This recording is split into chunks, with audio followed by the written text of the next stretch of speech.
May babaguhin pa nga talaga sa research namin simula chapter 1 to 3 kaya naman po pala itong araw na to. Ito na din nga talaga yung pagkikita-kita namin ng mga ka-group mates ko. Bale, isa sa major subject nga namin tong research na to na kailangan nga naming matapos sa araw na yan at dahil kinamagahan na din nga talaga yan na din yung araw na ipapasa namin sa instructor namin.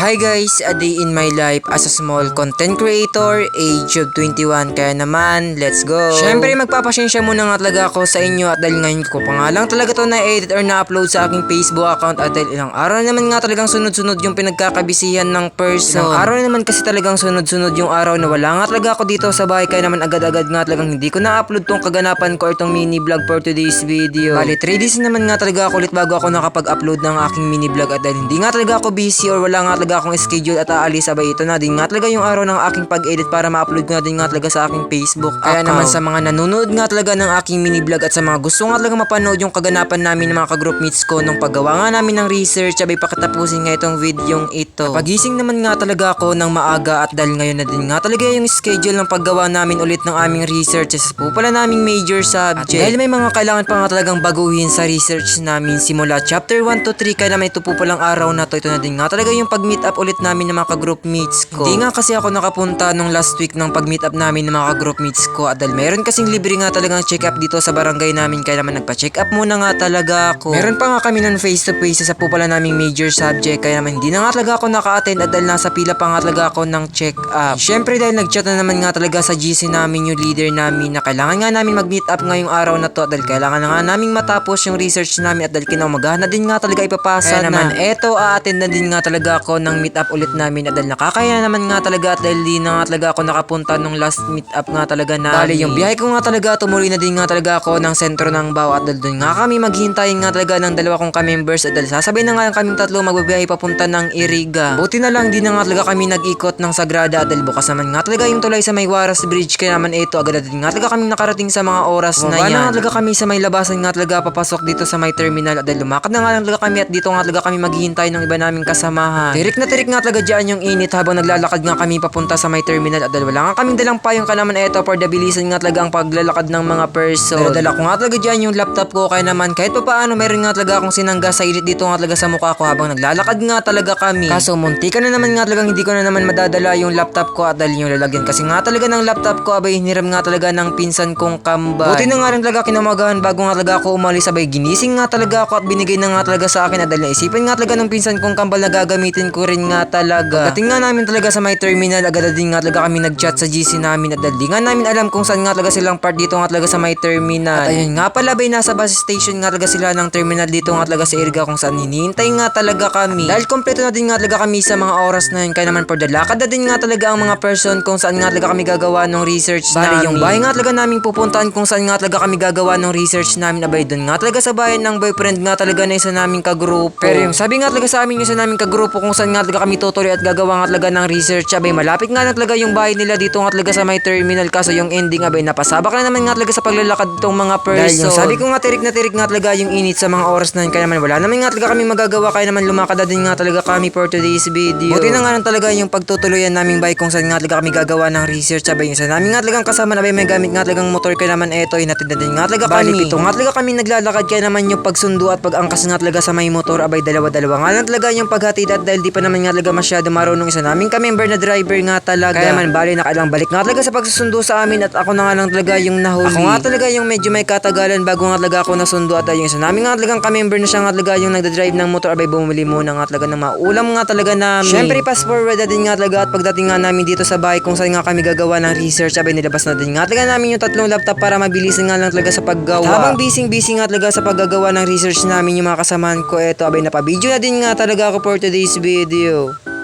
Ang nating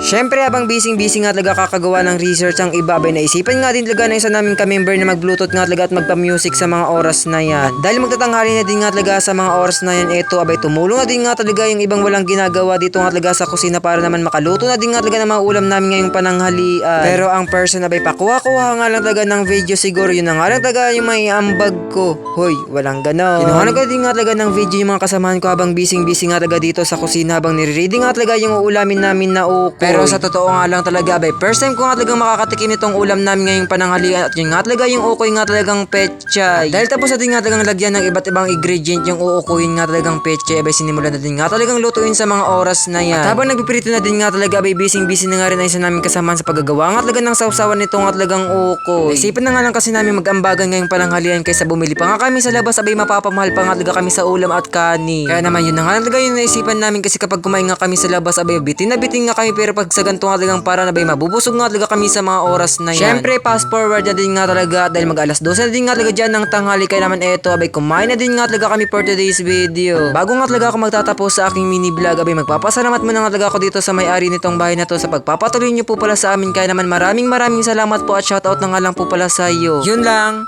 Bye bye.